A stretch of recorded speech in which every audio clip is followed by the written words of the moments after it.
test, mic test, check, check, check.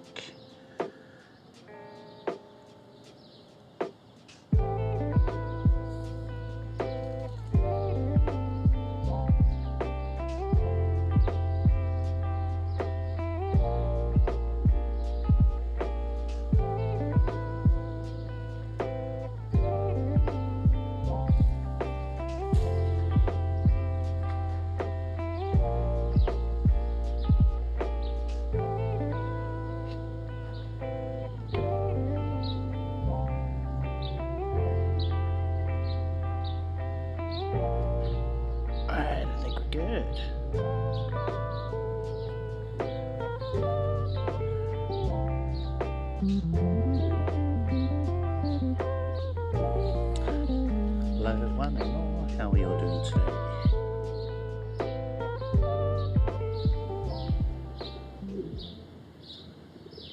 There you go, no, that way. Just checking things. We should be multi-streaming to both Twitch and YouTube today. How are we all doing?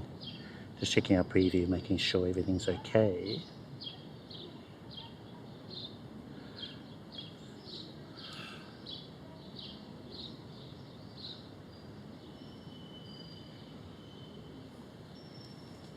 Okay, one moment folks. During this part of the stream, this is where I like to make sure, you know, our lighting looks good. I'm in frame, you can see me, that's very important. Checking out audio as well, do I sound okay, am I coming through clearly? What do you reckon, what do you reckon? Today's title should be the best and worst of 2024. Kind of building from last time. So last time we talked about 2025 and any IRL gear predictions for this year. Thought we'd look back on 2024. And of course, if you have any questions about what I do as an IRL live streamer, please pop those in chat or in the YouTube comments later on if you're watching the VOD. Let's see. How do we look? Oh geez. That bit should maybe better. Okay, thanks.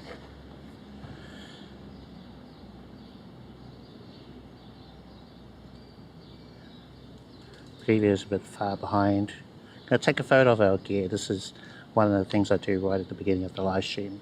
As people start to roll in, say their highs and whatnot. So of course, if you're in chat, please do pop in. Say hi, don't be shy. And let's take a photo, see if that works at least. There is a little bit of a change up in the gear. This whole month I've been using the Accsoon SEE Nano, which is a video transmitter where I'm able to view what's happening in real time on my other phone, Samsung Galaxy S23 Ultra. So very handy for this particular type of camera that I'm using because it doesn't have a screen on the back that I can flip right around to see if I'm in frame. And I can use the app to record on my phone or to live stream like what I'm doing right now. So I found it really useful, and it's been nice to just change up the gear a little bit from just using a mobile phone. Go away, fly, go away, and use something else. Let's see. At the very moment, I can't see chat. So if you are saying hello in chat, forgive me. Maybe I should have bought my third phone. And then just leave that on IRL Link, which is a TTS app that I use to hear chat, hear the audio, check the preview, and also read messages for anyone who leaves one in chat. Alright, okay, photo of the gear.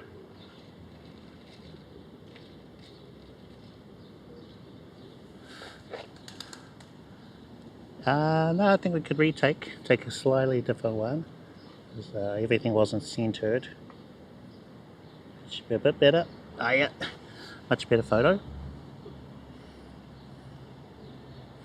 Wait for that to upload, and then I'll switch back to the TTS app. Okay, alright, photos uploaded, back to TTS.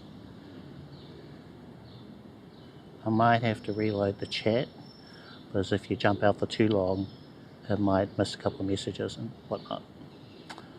Let's see.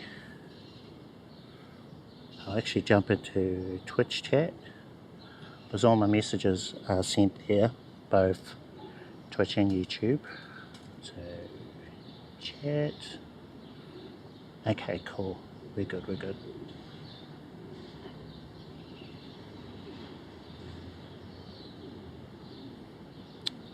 Close that preview. If the photo eventually uploads, I'll go over the gear again. So we have the Sony a7 III, which is a full frame camera. We've got the 35mm f1.4 G Master as our lens. We've got a what do you call it? A ND filter on the front, so they can use a wider aperture, have a bit more of that background blur back there. I'm not sitting in the most ideal of places because I'm in the sunlight, so if I was in the shade, then I could probably use something like f1.4. Real blurry back there, but I think I'm on f4 at the moment. I forgot what I've set the aperture to. Let's see. Audio, we've got the DJi mic mini. We've got the Accsoon SEE Nano on top of the camera, so I've tilted it all the way forward. So it's a little bit easier on the weight there. And then for stabilization, we have the DJi Ronin S. If you did want links for all this stuff, I have those in the YouTube live description. Have a look through, have a bit of a nosy there. Prev Doc. Hello, how's it going? Thank you for that. Yeah, the setup is a bit crazy today. It's a bit much. It's not something that I'll use all the time. For IRL live streaming, your phone is just so much easier, so much lighter, and basically does the job, but doesn't look nearly as good as using something like this, you know, full frame camera and all. How are you doing? How are you doing? Wonder why my photo didn't upload.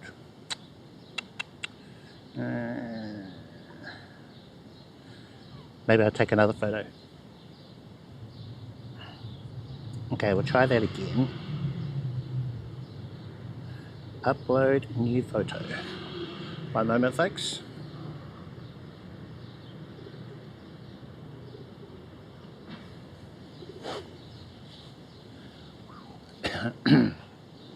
Someone's making something a bit spicy. So, oh boy. Alright, second photo uploaded. Maybe we'll have better luck with that one. Doing great, brother. How's your day been? Day's been pretty good. I've had lunch. There was a couple of errands I needed to do. You know, your usual sort of life stuff. And got ready for live stream, and here we are. Put together a itinerary. I think I need to do that more with my live stream, so there's a bit more structure to it. But we're going to mix things up. We've got a zoo stream we'll be doing. I'm thinking of doing that next week. So anyone who heard about that last time, if I can book the lens that I want to rent for the zoo, then we'll be doing that next week. The thing with the rental places, you have to pick it up after 3 p.m. on a Friday in order to have it over the weekend. So you just get more bang for your buck that way. If you rent it normally, just overnight, then you have to return it the next day. But if you pick it up then you actually don't have to return it until the Monday. So you got a little more time with whatever gear you rent. So that's the plan. If I can book the lens, if it hasn't already been booked already, then I'll go pick it up on the Friday afternoon, which kind of cuts into my streaming time. So if you're new to my stream, I usually stream about now on a Friday afternoon.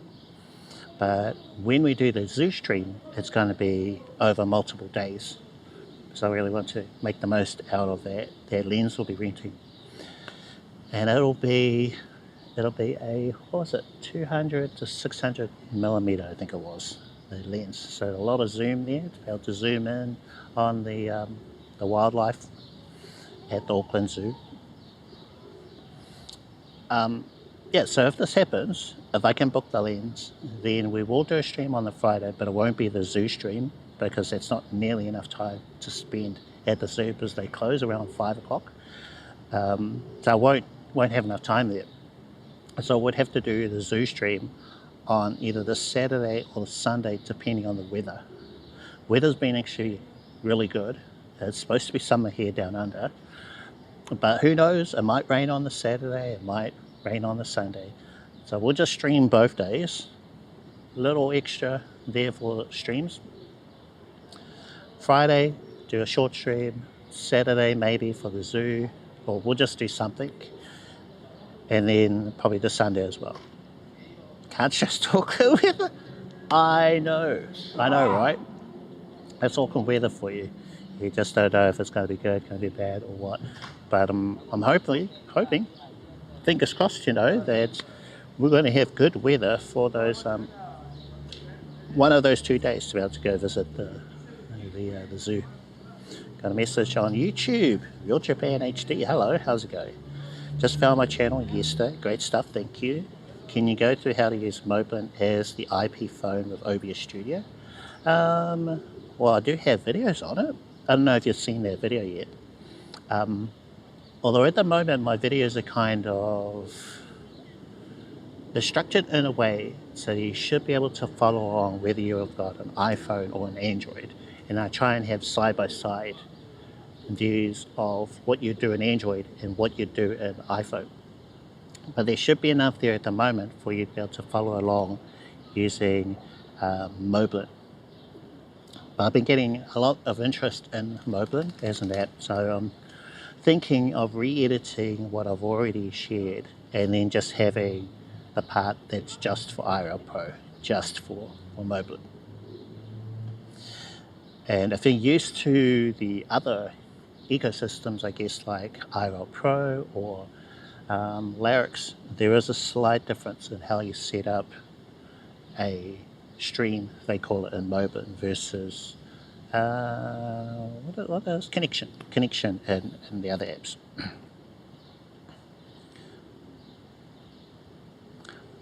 But it's not too different, I hope. What's your type of setup? Do you have like port forwarding? Can you do port forwarding? That's kind of the big one, port forwarding, or if you have to use somebody like a BellAbox Cloud. And from there I can sort of maybe help direct you the way to go. Yeah, that's kind of the big one for everyone. You know, can you do port forwarding? Are your ports blocked? Things like that.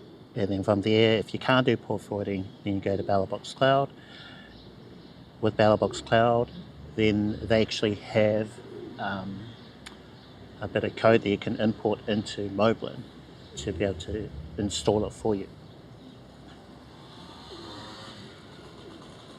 Can't trust the awkward weather. But yeah, essentially the steps are basically the same. You set up a stream inside of Moblin, and then you broadcast from there to either BellAbox Cloud, which relays it back to your computer, or OBS. And in OBS you have a media source that receives the signal from your phone. If you don't have BellAbox Cloud, then it's purely your IP address, public IP address, goes from your phone, broadcasts from that to your computer at home, and then your computer or your home network routes it to your computer so that it receives it in the media source in OBS. So it's kind of like one or the other, basically. Of course, there's lots of other different ways you can sort of work around things, but that's the gist of it. But yeah, thank you for checking out the channel, and then do have a look at those videos. Should all be there. On Moblin is there, IRL Pro is there for Android users, etc. Yeah, so going back to the zoo, that could be this coming weekend. So not tomorrow, if you're watching this live. So I'll pick up the lens maybe next week for the stream to be on the Saturday or the Sunday. Cool, got that. So for everyone who knows about that, will be able to tune in for the stream. And we'll actually live stream the zoo this time. I'm confident that it's going to work flawlessly. There won't be any problems. For that stream, I will most likely, thinking about it, use my Samsung phone. rather than my iPhone, and that's because my Samsung is newer, it's 5G. Inside of IRL Pro, I can do bonding without having to sign up for service like Bellabox Cloud with SRT LA. It's just that part of it is built into the app, so they have an agreement with another company, I think it's IRL Hosting, where they're able to provide bonding inside of IRL Pro. But I will be streaming with MIDDLEMAN, maybe one other day. Well, I could do it on that Friday actually. So I'm thinking this will probably be my last stream with this setup and go back to like a mobile phone setup. And then alternate gear, come back to this some other time. David the Gamer, hello, how's it going? How do you use a Canon EOS T7 for IRL streams? That is a DSLR camera, right? You could use something like what I'm using right now. Though this camera, the Sony a7 III, doesn't have RTMP or any kind of technology for me to be able to IRL stream out of this camera. Instead, I've got a device on the top called the Accsoon SEE Nano, and that uses a HDMI cable from the camera into the Accsoon, and then the video is broadcast to my phone. I'm using this one. Where's it? Yeah. So I'm using this one to be able to record or to live stream, and it sends an RTMP signal from here to a service that I'm using called IRL Hosting. They have what's called an RTMP relay or endpoint. So video from a camera to my mobile phone, video signal to the service called IRL Hosting RTMP endpoint, and from there that goes into the media source on OBS. I don't know if you can see what's happening on my phone, but it's pretty real time. How's my hand? So there's a little bit of a delay, just a tiny little bit of a delay there from my hand to what I see on the phone. So it's fine. It's just enough in order to get your composition and for things not to throw you off completely. But basically, that app can't do anything else. I have to have it open all the time, otherwise the stream won't work. Whereas some of these things you can run in the background, like with iCoco Live app that I played around with last month. I could swipe out of that into YouTube or Twitch and it'll keep streaming, whereas with this one, if I try to swipe out, then it'll stop. So that's kind of one thing. Let's see. But yeah, anything that has RTMP, HDMI video out, and you'd want it to be a clean signal, so there's no little overlays or anything from the camera, then that'll work with this. Whew, it is. It's warm. I need shade. There's a seat behind me. I want that seat. I should have bought the tripod for this, then I could sit you down anywhere. Maybe we'll tilt up. But I'll tell you this, with the setup, it's heavy. It's big, it's heavy, and it's only really suited for just plopping it down somewhere. Or if you don't mind walking around with the gimbal, you know, then it could work for that. Let's see. Hello, Lens Vibe. How's it going? How you doing? Yeah, so I've got lots of different cameras that I could use with this. What I like about the Sony is that it does have a 3.5mm audio in. So I'm using the DJi mic mini as the receiver from a transmitter. So I've got a wireless transmitter under here. It's picking up my voice and it's sending it to my DJi mic mini wireless receiver. We've got a 3.5mm plug for that. It goes into the Sony. So we've got the Sony as the video, we've got the DJi mic mini audio, and that audio is going into the Sony. The video and audio is being sent to the Accsoon SEE Nano through that HDMI cable, and then that video audio has been sent to my other phone, Samsung Galaxy S23 Ultra, to broadcast the video feed to my computer at home. So there's quite a bit of stuff there, but you know, you can do it. So you're good. Nice. What's a camera for beginners? Depends on what you mean. Camera for photography, camera for video live streaming. I think if you're new to this, I would just use your phone. If you've got a flagship phone from whatever company, Samsung, iPhone, pretty recent model, then you should be good with either of those. And then from there, it's a kind of big rabbit hole that you go down. Audio, stabilization, picture quality, low light, there will always be an issue for streaming. But yeah, you kind of start small and then you go bigger. So you have a Sony NEX Nex 3 2011 generation. Is that good for photography? Not familiar with that model. I think anything is good. You start with what you got and then you build from there.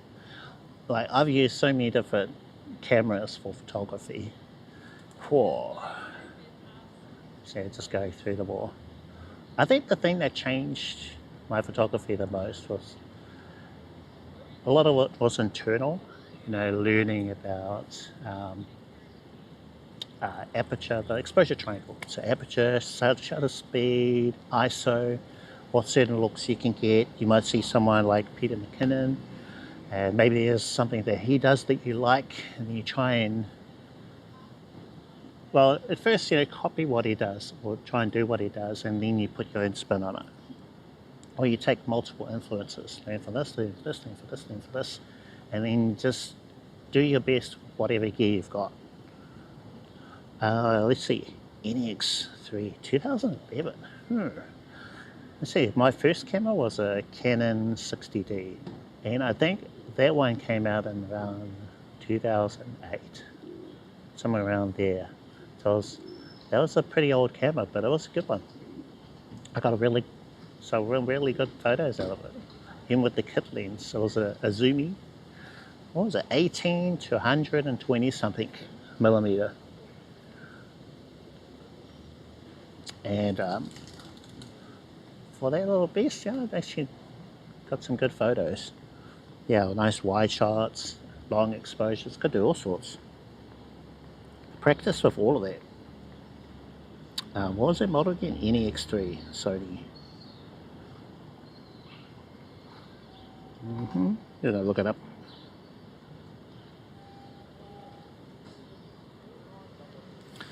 Sony NEX 3.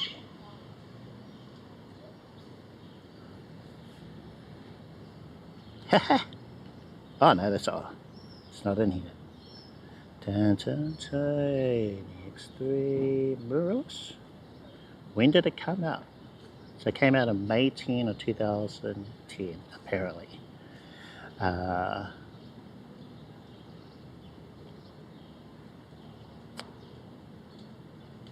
NEX 3 series.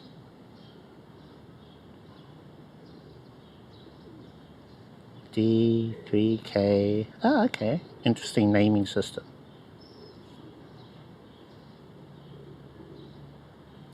NEX 3 2011 generation.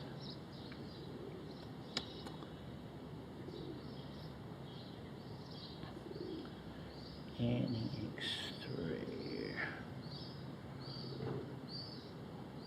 Well, I've got an NEX 3N, 3D, 3K, 3NL, 3NY. I'll just go with the first one. If it'll open. Oh, okay, nah. NEX. Looks pretty good. It's like a pretty good camera. 14.6 megapixels.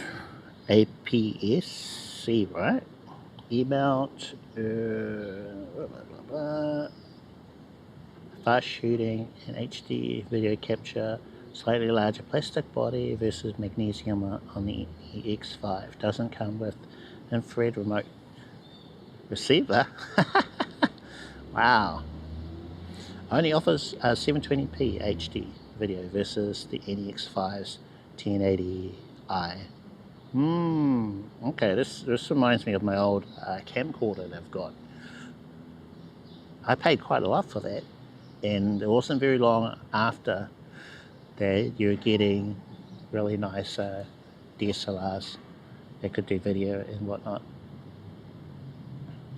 Okay, this is better.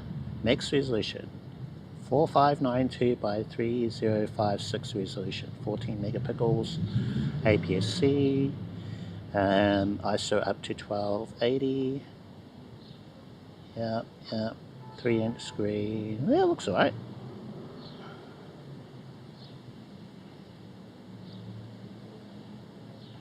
What kind of lens does it have? It come with the lens? I can't read chat at the moment, by the way. As soon as I exit out of this app, then I can't see or hear chat.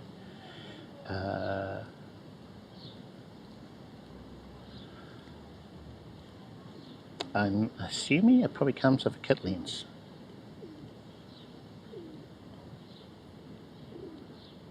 It's E-mount. I'll just go back to chat now. So you started a YouTube channel last week, and it's about photography, videography, editing. When do you think I will become noticeable in YouTube?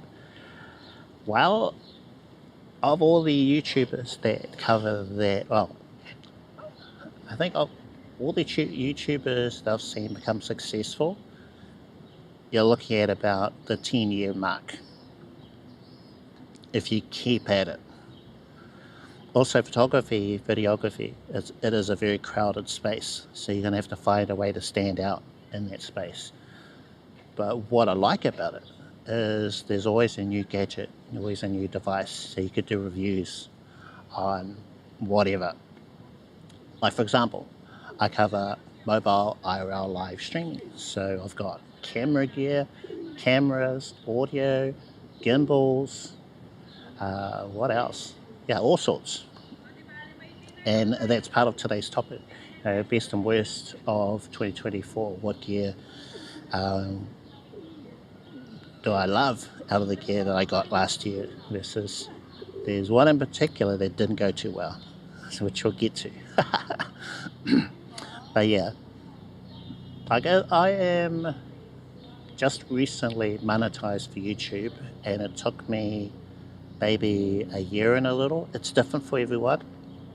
Some people can knock that out maybe within a month, whatever. But you know, you just keep at it, and you can do it. How's it going? Who is that? Terrence Kians? Is that how we say your name? Good. How are you? Thanks for tuning in, and hello to everyone. So Kirk.com. Does Accsoon have 5G cellular slot? It doesn't, so it's purely a video transmitter. So I'll just go over anyone who only maybe didn't catch everything. The reason why I got this Accsoon is they make lots of different sort of wireless transmitters and things. So the camera that I'm using now to live stream, it is a Sony SM III. It's got a screen on the back, but can't flip out. I can't see what my composition is like. So I was looking at this device, the CineView Nano, and what that'll do is you hook it up to the HDMI out on your camera and your audio, whatever. It transmits that signal from the CineView Nano to up to 4 devices. So at the moment it's transmitting to my Samsung, right? So video signal wirelessly to my Samsung. Some of the CineView products, you have to have your phone hooked up to the gear. So this is wireless, and it uses a Wi-Fi signal for the video to be transmitted from the CineView Nano into my phone. So this phone, you just look for the CineView Nano as a Wi-Fi router that you can connect to, Once you've done that, then you open up the app and it'll detect the video signal from the Wi-Fi, and then your video will pop up on here. You can start recording or you can go live to an RTMP feed. And I'm using IRL hosting RTMP endpoint in order to send this signal from my phone to that service and then back to OBS. And you can see the screen here. So I'm just looking at the reflection on my ND filter, see if I'm in frame. I think I am. And there's a slight delay. Yeah, it's not too bad. I think for there to be no delay, this would have to be wide to the camera or whatever. But I'm okay with that little bit of a delay in order to be hands-free like I am now. Yeah, so I'll just pop that down. So I can just look down at my phone, see if the composition is good. Looks like we're fine. Oh, gotta change spots. One moment, guys. Got you guys on the gimbal too, so the footage will be a little bit smoother than what it has been. 1, 2, 3. 3. Okay.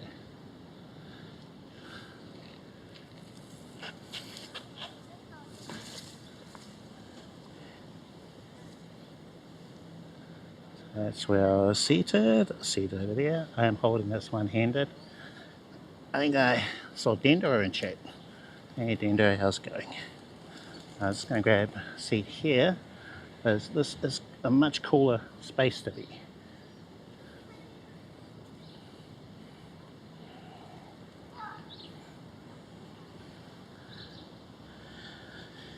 Hey, okay. Latency isn't too bad. Yeah, I think so. I can live with that. I mind a little bit of lag. All right. 3.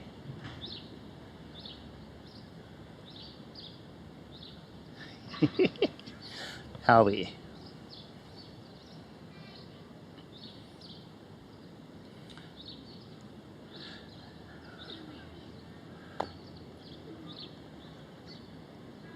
Now, if I had a 16mm, this would be a lot wider. 1 a 35mm for a lens, which is fine.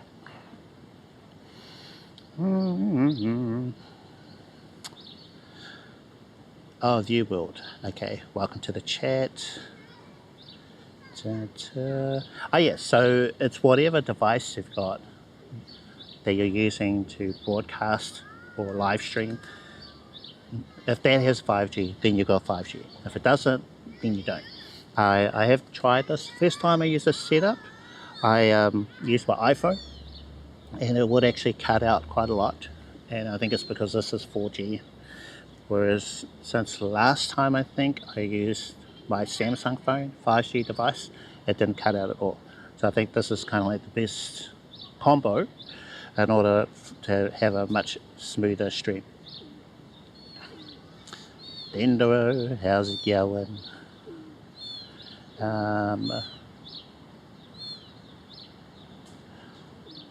So what is there? What is that? I can't forget. I don't know what I missed there.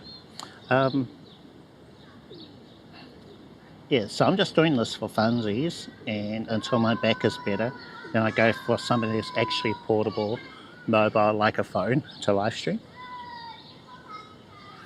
I think I'll probably open the aperture up a little bit more.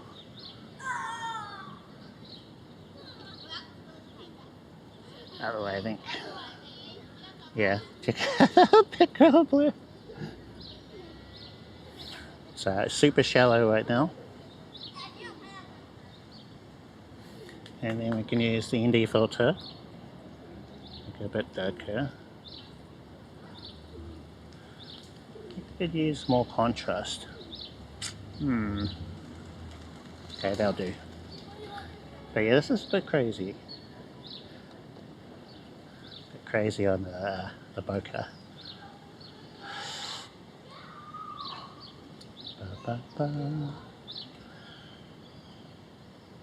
So, oh yeah, camera. So the camera I'm using is a full frame Sony A7 III. So this is not the kind of thing that you take with you on like a bike stream. It's definitely not practical for that. I think it's fine for this, where I'm just seated. Maybe I'll walk around a little bit with it. Oh, there he is, the bro, DJ Reminisce. Hey brother, how's it going? Nice, yeah. And yeah, it's because I did something to my back a little while ago.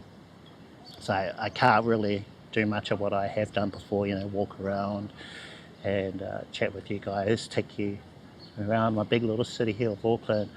So I figured, hey, while I'm kind of stuck to one spot, then we could use something a little bit nicer, like this, you know.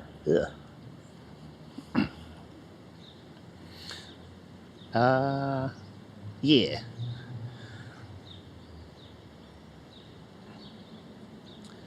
Look more, well, yeah, it looks nice, right? But have you seen this gear? It's a bit much. And I do have limited battery life as well. So in its current state, I've been able to get 2.5 hours out of it before both phones died, you know, the camera died, etc.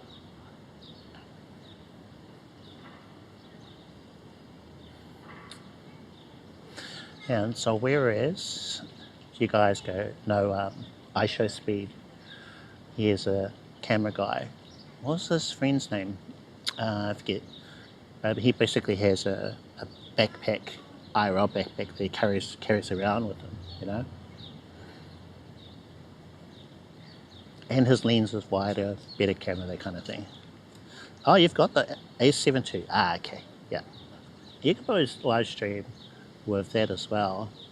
I know there's a big difference between a 3 and a 4, so they improve basically everything over this one. And in fact, I think I could, if I had the A7 IV, I could live stream without the Accsoon SEE Nano. So I was looking into it. View world.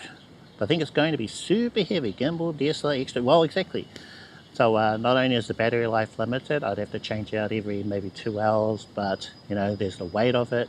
And ideally when you're doing IRL, or depending on the style of IRL you do, then if you're having it facing back to you, you kind of have to hold it out, up and out, and you'll build up the arms, that's for sure. Hey Ray, how's it going? How you doing? Yeah, so this is kind of like the best of everything. I've got Sony A7 III. We have the ND filter on there, which I think I had maybe the first time. I've got it on here now. We've got a gimbal for more stabilization. Sell this lens, buy that lens, bro. I don't know. I would like that new lens. There's the Sony 16 to 35mm, which is f2.8, so it doesn't get as blurry in the background as this one. So this one can do f1.4. So f2.8 would be, let's see, f2.8. Okay, so we're on f2.8 now. So that's the blurriest it could get for background bokeh. Whereas this one can go a little extra, f1.4. But there is no f1.4 16 to 35mm. And it'll probably be super expensive. $20 million. But yeah, I would like a wider aperture. We could just do it the old school way. So 16mm would probably be, if we go old school, so just move it backwards.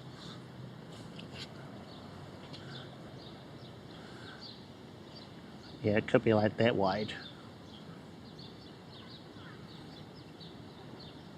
2.8 extra looks too much. Yeah, I think so, eh? It's a little too much. I think that would probably be 16mm, except, you know, it'd be closer.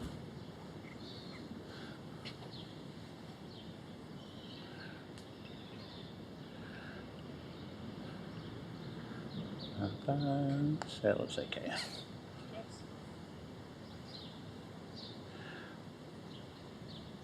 This looks good. Okay. Well, let's just bump it up because we can. Other way.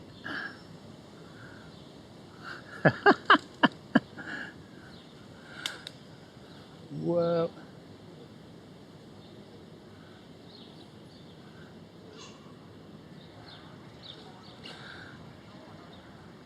You will. I don't want to see you gears. Let's see. Maybe we could try and do a, what do you call it?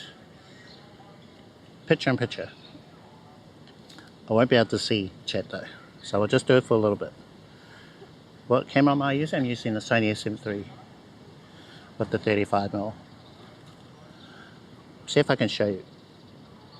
Ah, it's getting dizzy.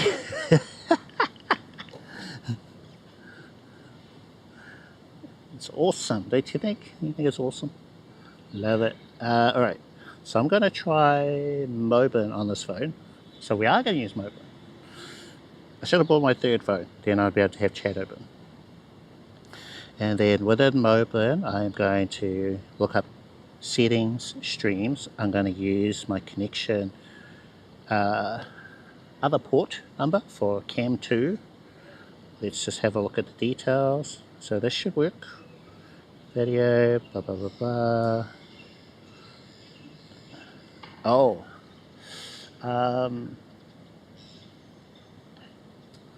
Alright, we'll try it anyway.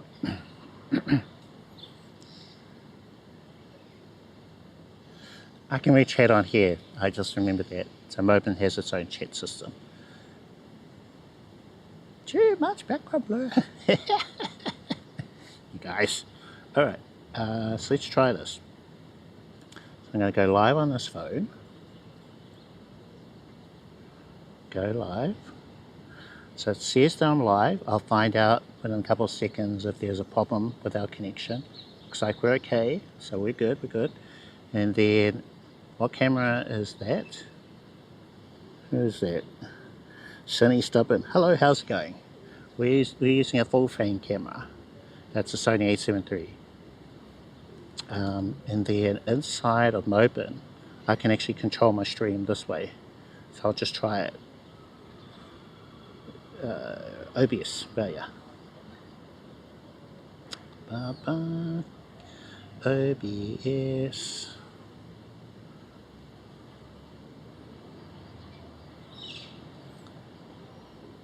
So inside of Moban, it's got a feature called OBS Remote Control. And I can see all of the scenes inside of OBS.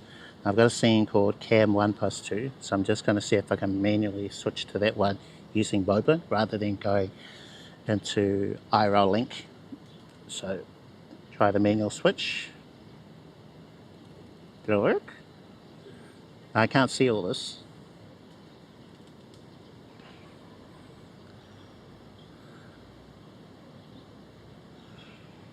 What do you think? Is it working? Someone tell me. Looks super awesome and bright.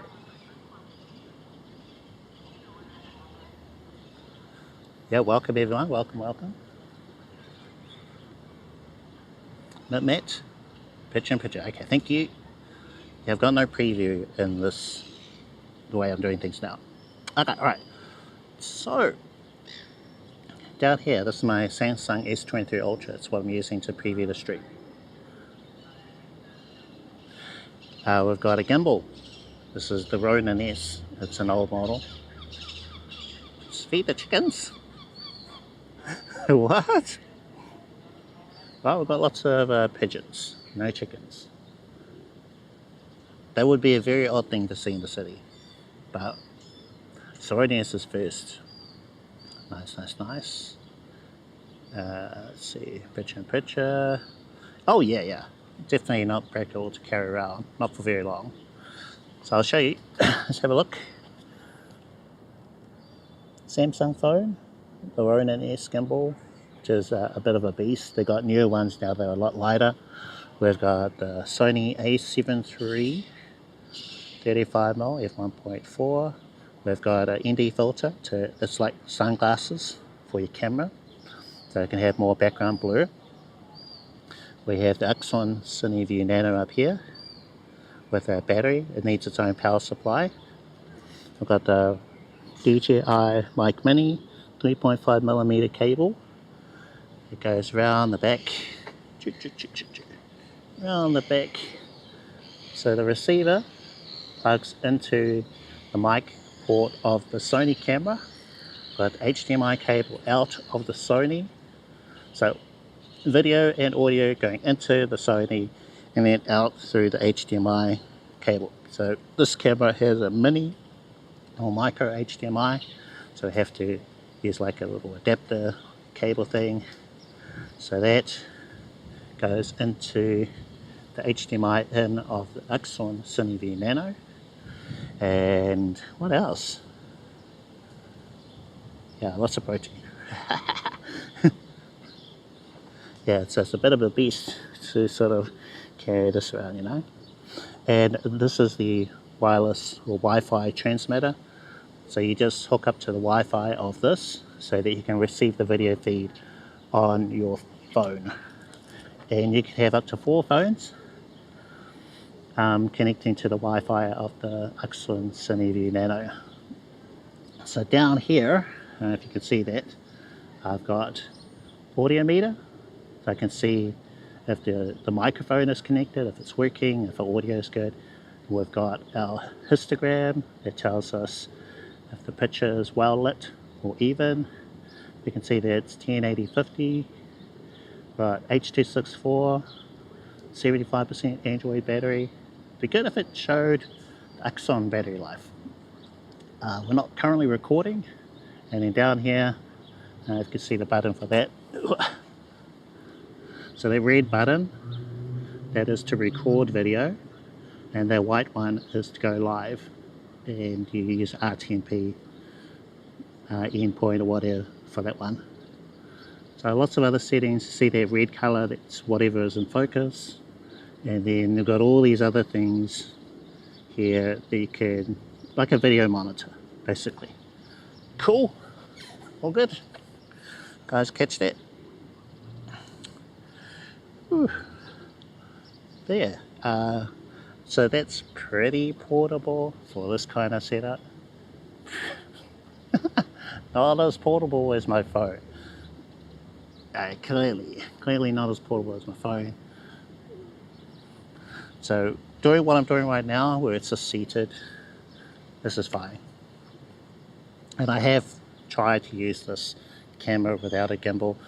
It didn't look good, so we've got the gimbal today for smoother footage if I was to do a little walk around here. Sweet. Okay, so I'm just going to switch back to the Cam 1 scene using MIDDLEMAN. So I swipe down to oh no, it's not there, it's not in settings, keep forgetting that. So it's a little link here, and then just need to find Cam 1. Search. End broadcast in MIDDLEMAN, and then I can swipe out of that and then go back to IRL Link to be able to see chat and stuff. Alright, just going to go back through my messages here. How's our battery life on everything? Camera's there. Capture card, no capture card. So it is, yeah, it's all wireless. This is great for me because, like I mentioned before, I've got no selfie screen for this camera. So I can just look over here, see if I'm in frame, go, oh yeah, I'm framing. I can start recording a video for YouTube, or I can go live using the live button. So it works really well for this, and I can go live with it, even though it looks ridiculous. I should have bought another tripod. Let's see. Change the aperture. Other way.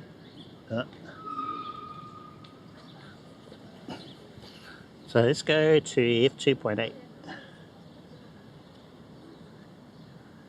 f2.8, which is what the 16 to 35mm would have.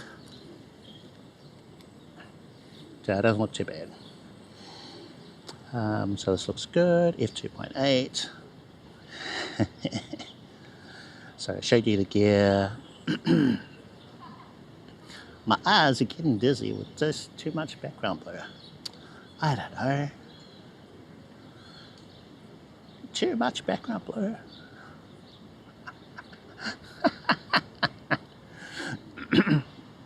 One thing I really like about a phone is because the camera is so small, it's like right here, I can have my chat alongside where the camera is.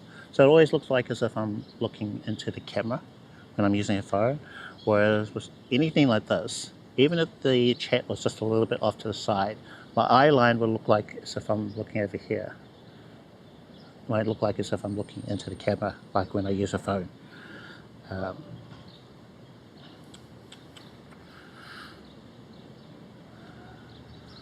Okay, took some screenshots. Nice. Had the first comment from Seronius. Good one. You did type first. Feed the chickens. I don't have any food on me. I want to encourage them anyway. Let's say, wow. No, it's not too bad. So if you're doing little short distances, you'll be fine. So basically with any kind of tripod, always lean it against me so it takes the weight off my arm. So you are holding it, but it's not like you're holding it out. So as soon as you try and hold any kind of gimbal out like this, then you're going to start feeling it, and then your camera or your angle will start doing this sort of thing, you know. Yeah, so this is expensive. As soon as you get into full frame, you're spending quite a bit. And camera gear, batteries, lenses, accessories like the ND filter. It is a rabbit hole. Feeding the chickens, lots of protein setup indeed. Accsoon to camera or DSLR, and then to Samsung phone. Yes, correct. Or iPhone. So I did have it set up so I could use one or the other, but my Samsung just has more memory on it to record videos, save those to the phone, and also just it's got 5G, it's got everything on there, so I've just been using the Samsung, but the Accsoon. Wi-Fi, yeah, the use of Wi-Fi. I don't think so. I think it's been pretty good. Though it hasn't disconnected or anything, has it? So I think the only time when I've had an issue was, let's see, I think this may be the third one of these streams I've done. So the first time I used my iPhone, which is a 4G device, it would actually stop. You would see my circular spinning logo when it happens, and that's connectivity. Whereas when I look at my preview, it's been fine. So it was okay. I looked down at the little white button to say whether it says living, as in I'm live streaming. So look down at that and I'll just say live. When it has that little message there, then you go, oh, okay, it stopped streaming. I need to press that again to go live again. I wish there was like an indicator that made it a lot more apparent that you're live or when you're not live. Let's see. Possible. Wi-Fi signal is unstable. Is it possible to swap what is picture in picture? Well, it's just a scene in OBS, so you can change whatever layout you want to use. So mine, the way that I've done that scene is whatever is cam 1 or that media source is just smaller versus cam 2, which is the bigger one. So you could have them if you wanted side by side. They could be portrait style, side by side, or however way you want to design those scenes. But I also have a cam 2C, but I forgot if I've got the cam 1 mic still enabled on it. Because whenever you have two audio sources, they'll overlap and there'll be a little bit of delay, that kind of thing. So I just kept my audio so it's always cam 1. Hello, Hohem. How's it going? Welcome to the stream. So it's taking me a little while to catch up to all the messages.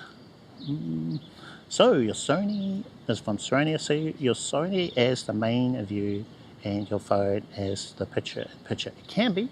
So basically, I'm using a port forwarding setup. So I've got port So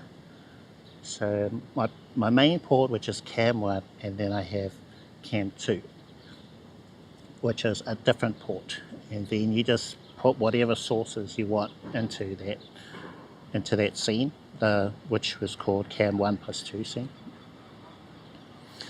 Whereas normally the cam 1 scene is like my Samsung phone, and then cam 2 would be my iPhone, but it could be whatever I want on either. But generally when I start a stream, whatever is cam 1 stays cam 1, and whatever is cam 2 stays cam 2. So it's not like I can change them in the middle of streaming.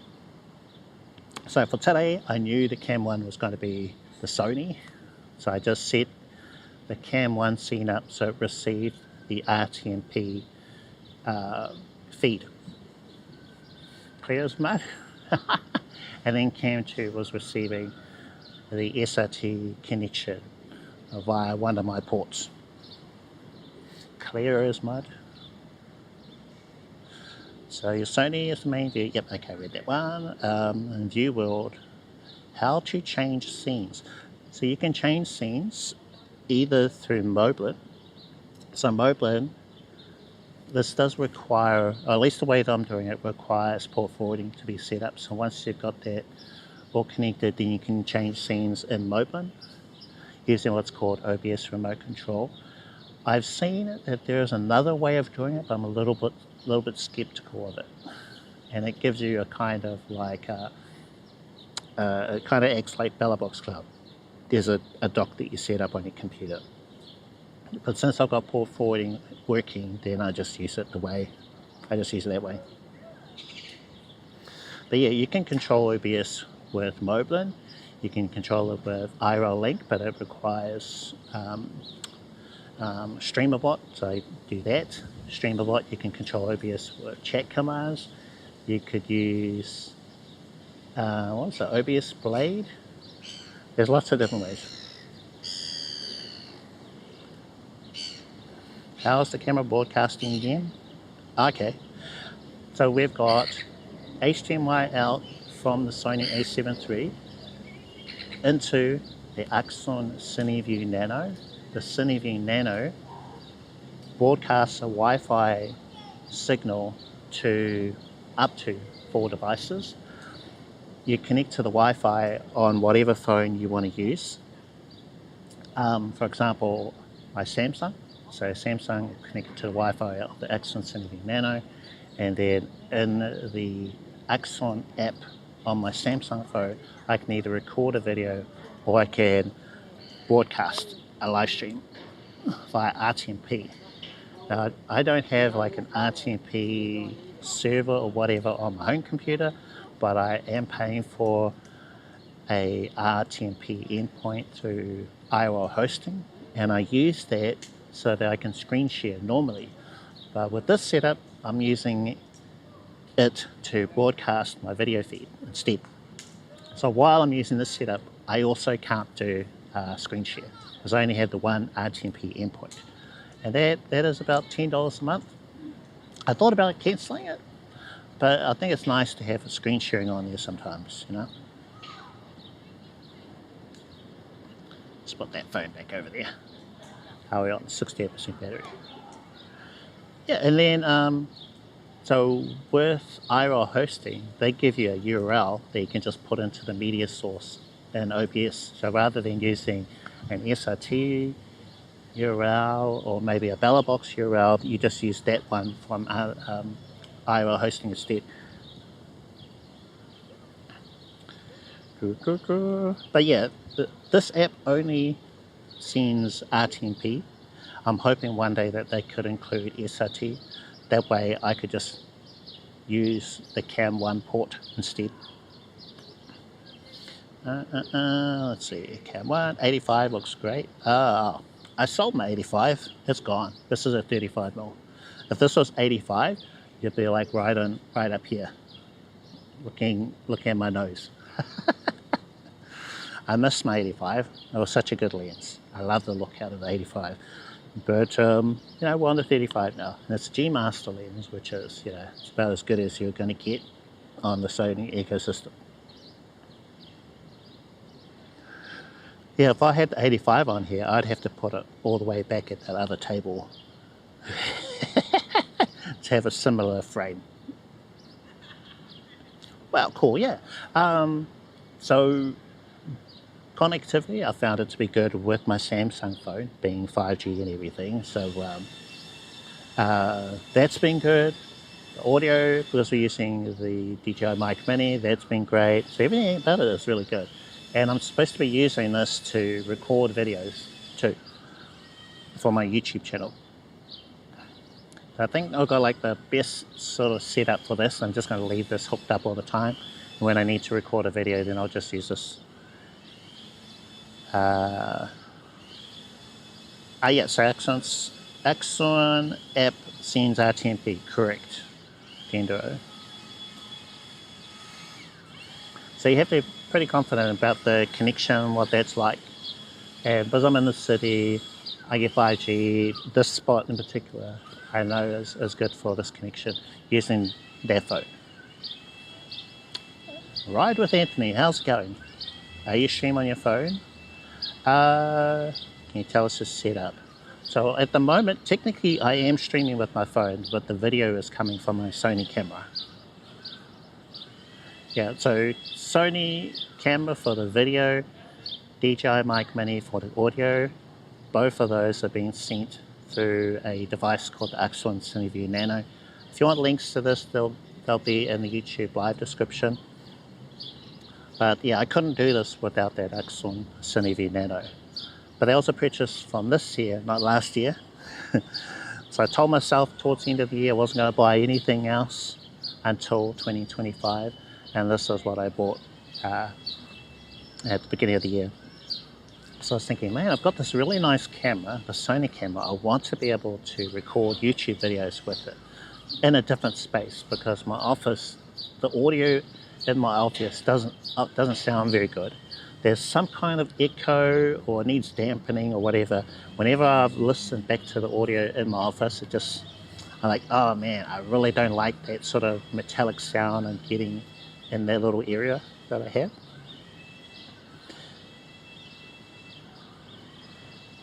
Yeah, so this is definitely not practical for live streaming, especially when you're walking about. I think it could work if you are live streaming someone else, maybe someone who is a skateboarder, that kind of thing. That could work, but not really for IRL yourself. And it stands out a million miles away. Okay, Bless, how's it going? No, this is not a new camera. There is a new device hooked up to it. But yeah, this is my my Sony camera. Just you guys caught that, right? You guys caught what I had this hooked up to, what I'm looking at. Let's see if I can push through a photo. So I took 2 photos. I don't think they popped up on stream for you guys. No new photos there. Weird. Okay.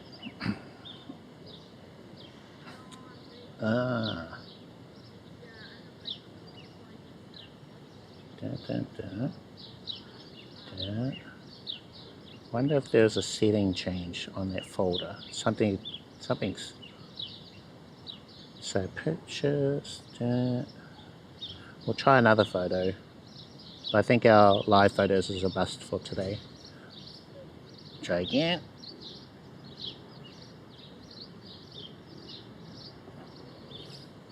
So use photo. Uploading photo 1 of 1. So this will be the 3rd photo I've taken. They'll basically all look the same. Alright, back to IRL Link so I can see chat and stuff.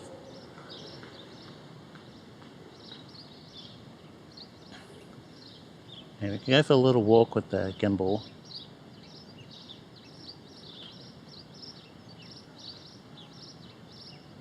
Wait, I haven't even covered my topic. Keeping it smooth. Oh, I missed message. So, Ride with Anthony. I got DJi Action 3 streaming on MIDDLEMAN. I'm using a travel router for RTMP connection. Will the travel router help my RTMP lag? No. I think I've gotten a couple of questions like this. So I think what you mean, so you've got your action camera, it is broadcasting to MIDDLEMAN, and when you look at MIDDLEMAN, what you're seeing there is laggy, right? Is that what you mean? So action camera, MIDDLEMAN, look at MIDDLEMAN, you're waving, it might take a couple of seconds for that video to catch up. Is that the kind of lag you're getting?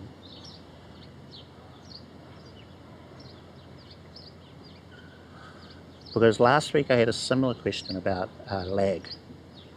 But there's lots of different type of lag you can get with streaming.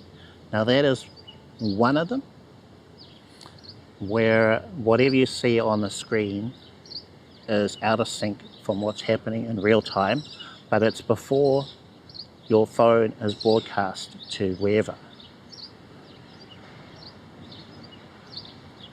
And here you might say, oh, it's laggy, it's off. But if you watch the stream later on, without looking at your phone and everything looks fine, you know, your mouth is in sync with the video. So after the fact, you look at it, oh, okay, it looks fine.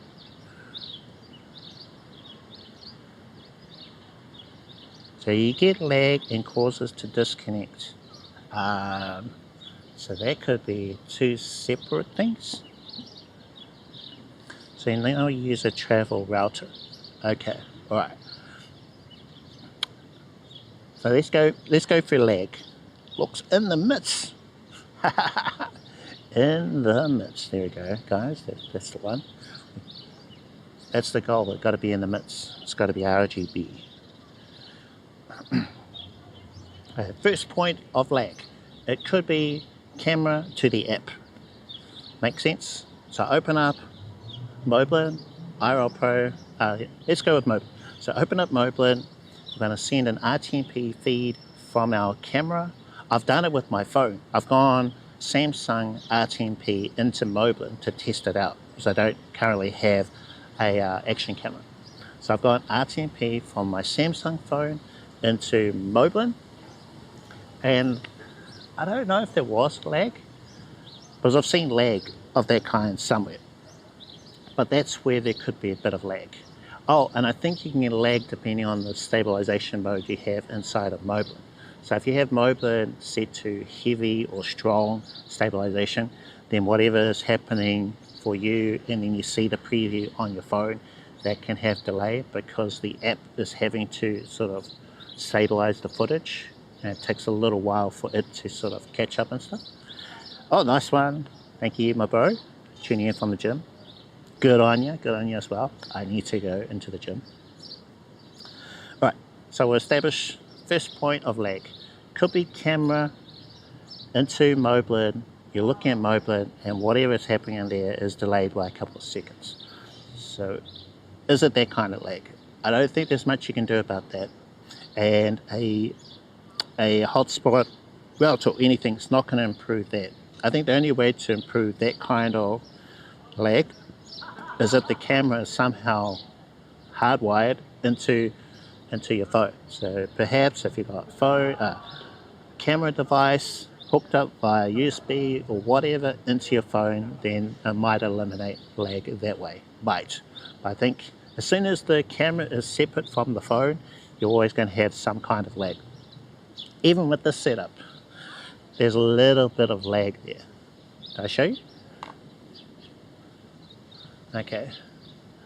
So I've done this a few times. Sorry for anyone who's already seen it. So I'm just going to...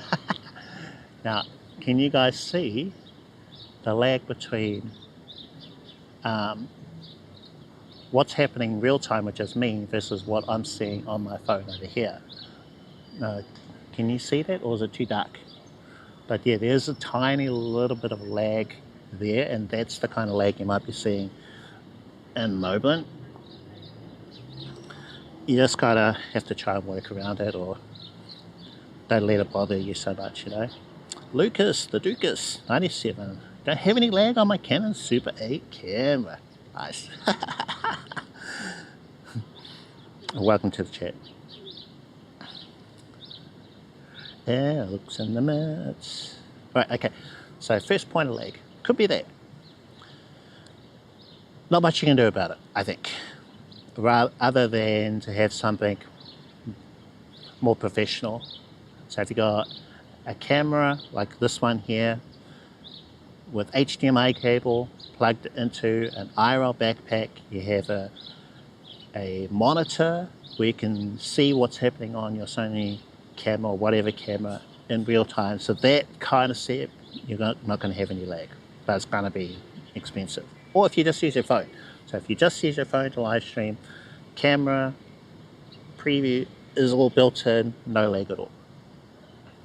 So if you can, try and live with it. Or maybe closing other apps that could help as well. From there, it could be lag from, let's say, Mobile IRL Pro to a middle service like BellaBox Cloud. It could be IRL hosting, whatever. So there could be some kind of connection or issue from the phone to wherever. You can improve that with maybe lowering your bitrate, changing your resolution, getting a router bonding. So that could improve any kind of connection issues you have with that. Yeah, so if your connection's cutting out a lot, if you're streaming and then it just stops and you have to start again, having bonding router or something will help that a little. But you do need to do a speed test in whatever locations you're going to stream. Get an idea of what areas are good for connection versus areas that could struggle, and avoid the bad areas, because maybe there's just no cell phone towers, no coverage or whatever in those places, and then just hit the spots where you know it's good. Like you might do a speed test, say, oh, 5G here, sweet. Well, the speed's like 21 megabits per second. Oh, it's more than enough to do a live stream here. And then you just do it at different times. I've done enough speed tests around the city to know that most places in the city are pretty good for connection, so I don't really have to worry about it. And I'm at the point now where I'm so familiar with the city, only if things get really bad will I have to sort of do a speed test. But that takes a little sort of testing, checking, that kind of thing, getting to know the area, that sort of thing. And then your next point could be from that service, let's say if you're using IRL hosting BellaBox Cloud, to your computer at home. Now, if you do a lot of traveling, you might be on the wrong, what they call it, server. So if you're using BellaBox Cloud, bitrate, nice. You could have left it on your default country. So maybe usually you're in New Zealand or Australia, you use the AU server for BellaBox Cloud. Things are great, but then you might travel somewhere else where the server could be maybe the US West or US East or whatever other servers that they have. RGB, I should have something for that one, that command. Okay, right. So keep that in mind, check what server you're on, especially if you're traveling a lot. I think when I was in the US in in Vegas, I didn't change my BellaBox server thing, and I was still on the AU, and that's why I probably was getting so many connection issues. There's lots of other things that could have been as well. The place itself, very busy, lots of people. I was using my own SIM on roaming. I think when you travel, sometimes it's better to just use a local SIM. So I think there was quite a few things I didn't do when I was in Vegas that could have improved my stream while I was there. But yeah, that could have been a couple.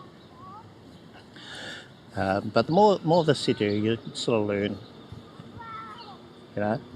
Other kind of lag, let's see. So as soon as it's in your computer, it could be your computer is hitting lag as well. So you want to check your computer stats after you've streamed, see what's happening in there, because it'll tell you if there's any encoding, rendering, network lag. You look at those numbers, which will be in the OBS stats page or doc. See if there's like huge numbers on any of them. I've got mine to the point now where it's maybe 0 or very, very low on my encoding, rendering, and network lag. But yeah, if you see any of those, Nutty has a really good video on how you can improve like encoding lag, rendering lag, and network. So I learned a lot from good old Nutty. Bit of a legend there, fella. BellBox set on, oh, no. So they don't have an auto mode. You actually have to go into the BellBox cloud and then choose the server that you're on. I wish they did. That would be a really good idea. But at least last time I checked, you had to choose a server and then you copied the server details for your phone and also OBS, and then you'd have to keep changing it depending on wherever you are. Choose whichever is the best or nearest server for you. Task manager thing for OBS, right? Task manager, I think of like Windows, but no, I think it's a different thing.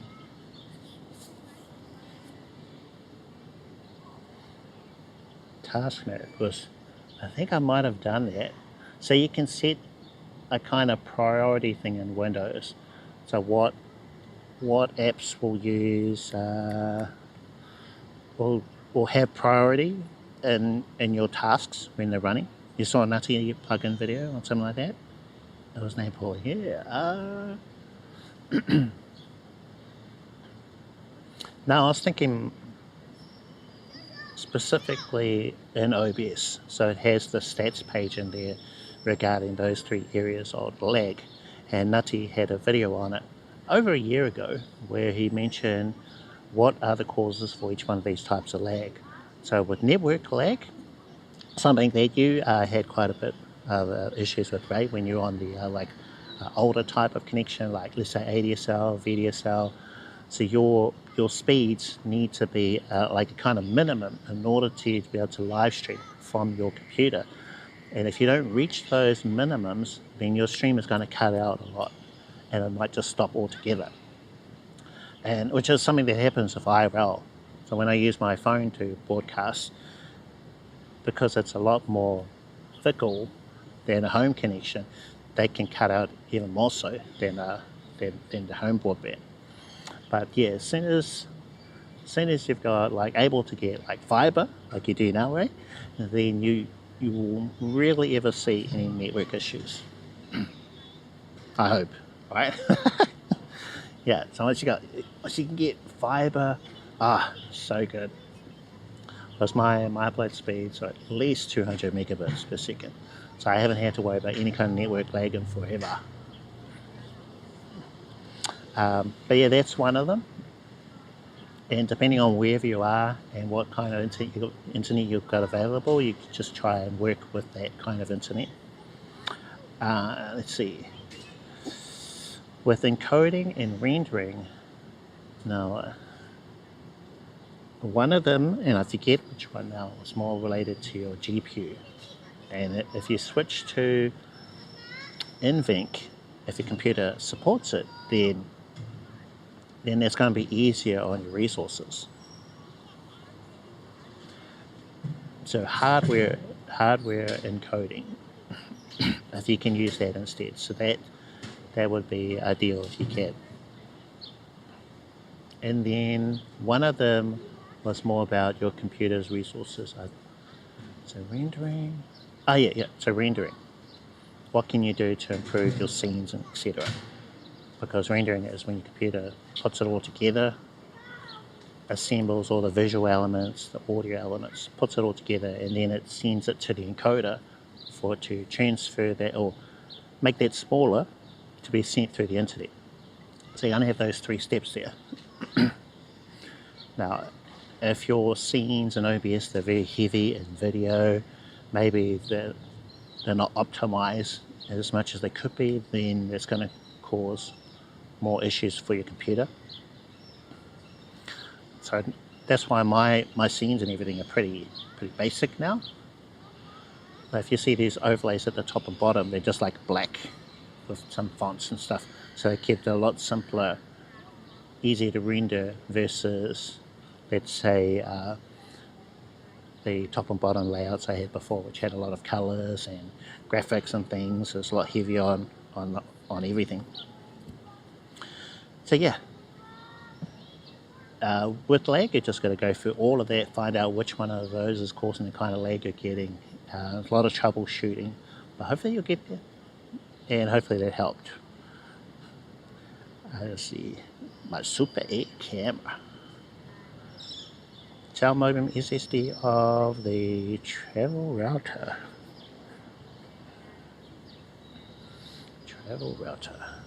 Lag and causes disconnect. So disconnect for sure. That is a connection issue from your phone. So router bonding will help with that if you're getting a lot of disconnects. And also you need to find out what your speeds are getting, because bonding one other connection might not be enough. You might have to bond multiple. So you need a minimum upload speed to be able to broadcast. And if the speeds are super low in the areas you're visiting, then you might have to bond 2 or more modems in order to have a reliable stream. Some people I know, especially in the UK, they have to bond with 4 or even 6 modems, which is, it's getting up there in cost. And there's a couple of places in Auckland I know they're really rough spots for connection, and I think I would need multiple modems for those, but it's not important to be able to go to those places all the time. Can bond up to 3 or 4 modems. Yes, I've heard.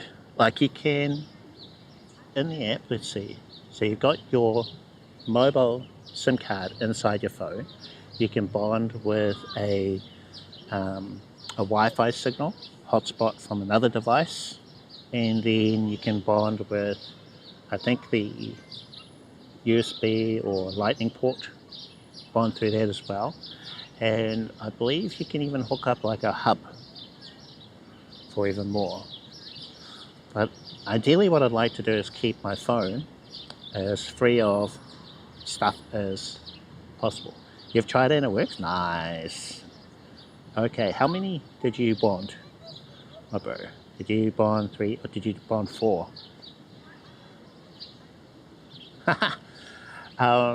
Yeah, so there's a place in West Auckland that I've been to, the bro DJ Reminisce has been to. It's a car park and they have markets there on a Thursday.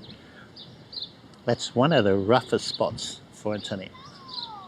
So I was challenged to go down there for a GPS and see if I could get flawless stream in the car park and in this one specific spot.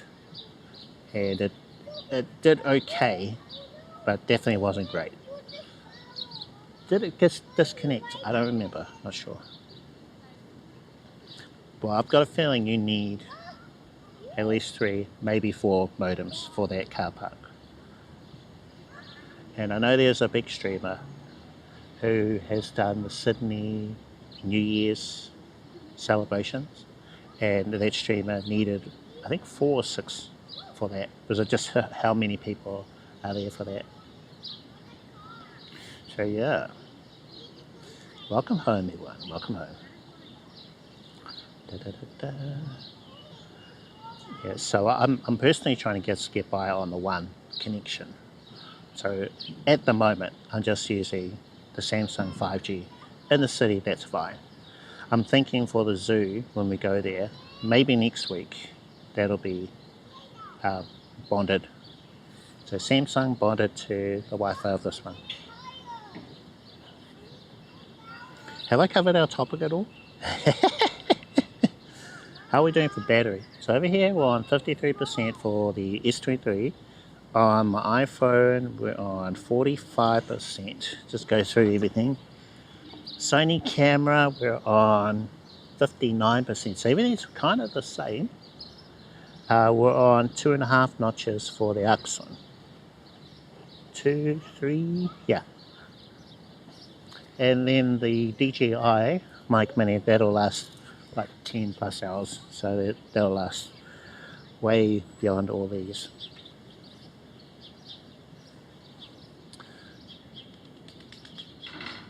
I think it could be a little bit wider, eh? No.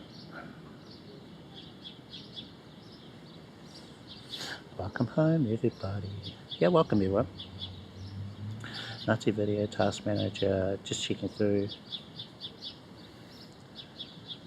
Tuning from the gym. I was supposed to go to the gym yesterday, but I had a meeting, it threw it off. Going to go to the gym tomorrow.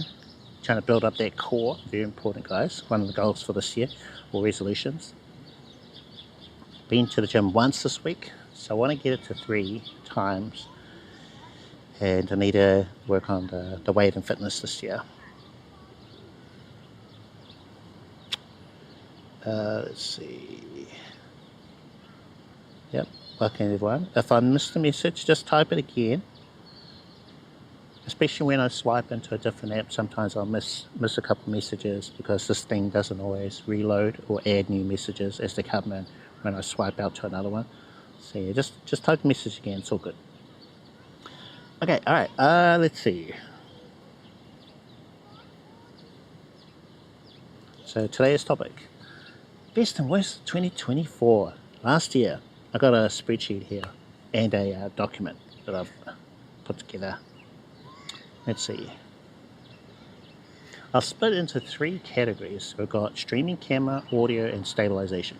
So slightly different from previous live stream, where we went through the different months, March, etc., of what new gear and bits and bobs I got.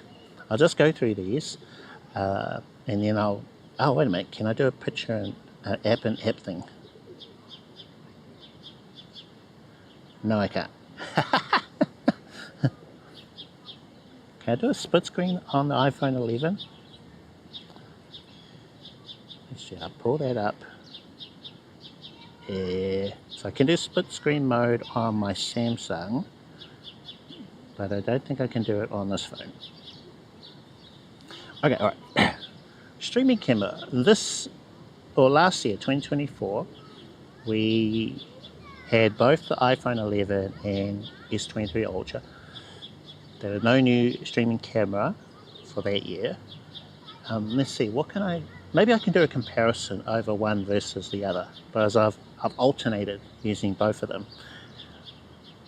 So for Android devices, you've got IRL Pro, and for iPhone, you've got Mobile. Those are the 2 apps I recommend depending on whatever system you're on. Now, Mobile's doing some really cool things that I'm really enjoying. And then IRL Pro also has some cool stuff that they're doing. So one thing I've talked about already was that within IRL Pro, it's got bonding built into it. Now you can add that for mobile now, but I think it needs like multiple Android devices. So they've got this thing called MIDDLEMAN, which I'm only just sort of looking into. And with all your various mobile devices, it can somehow bond with those. You know, I can clarify or explain how that works. I was going, okay, that's interesting, but too bad it's not all on the same system. But I think you could even bond with even more than one device using that, or bond with however many Androids you have. Let's see. So yeah, one standout feature was that for IRL Pro, it's got bonding built in. It's a lot simpler versus what I've seen with Moblin. Moblin, there's just so many features in there that it's doing that none of the other apps have. Like, I really like that you can control your stream from inside of Moblin, like what I did earlier. I can stop streaming inside of Moblin. Stop streaming OBS within inside of Moblin. I can change to whatever scene I want inside of Moblin as well. You just got to set up that remote control feature. There is what else? There's just so many cool things you can do. Just check and check. They have an update. Oh, okay, all right. Thank you. You have to look into it. Just going to open up Moblin for a second.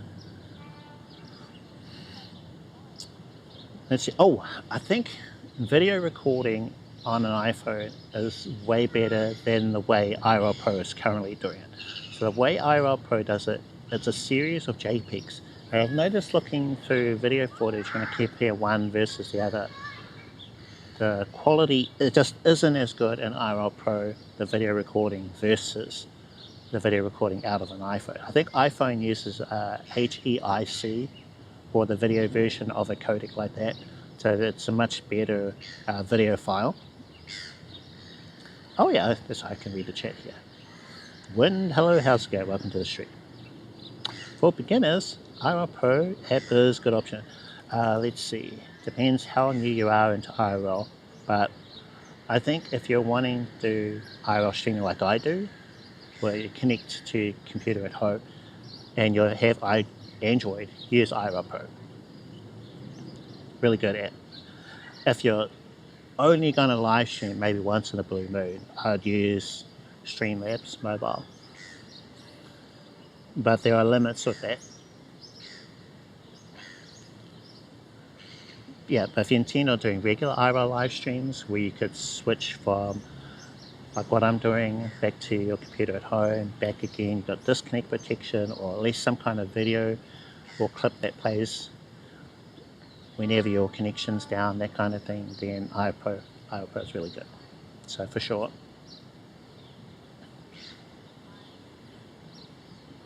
Definite.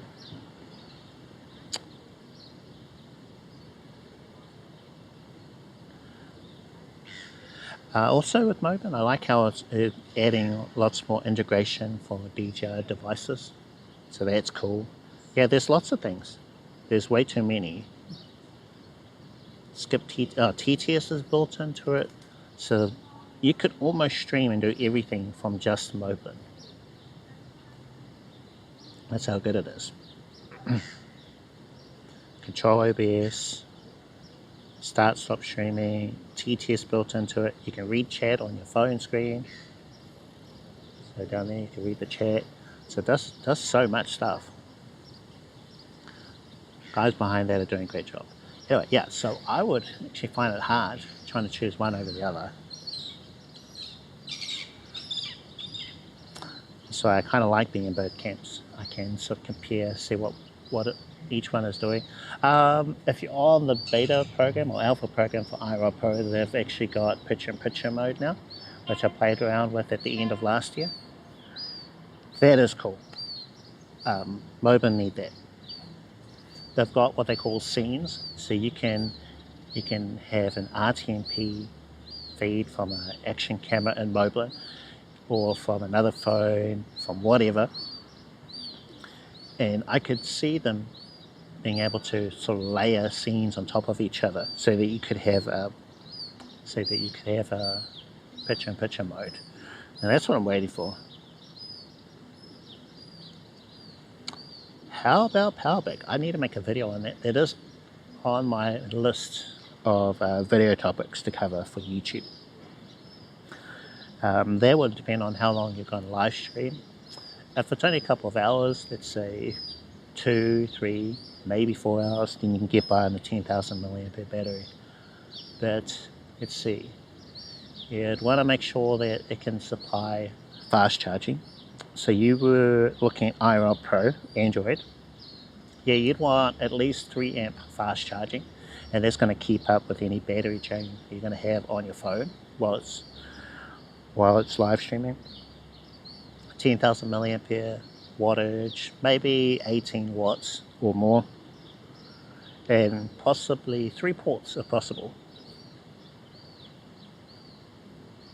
That way, if you need to charge a different device, let's say your second phone, then you could hook it up. Check also that it will supply fast charging for multiple devices on all your ports. But some of them, as soon as you plug an extra device in, it'll drop down for fast charging one of your ports down to whatever, normal.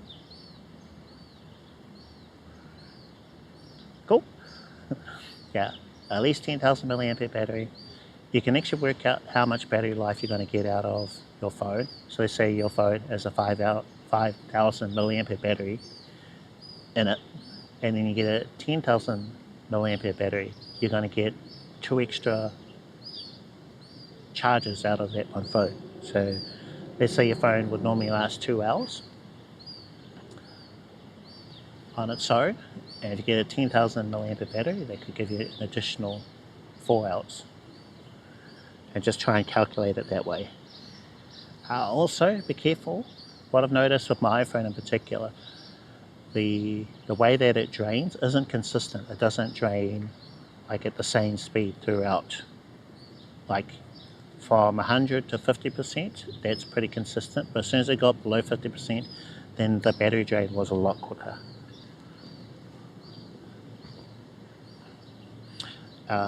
Yes, I learned that the hard way.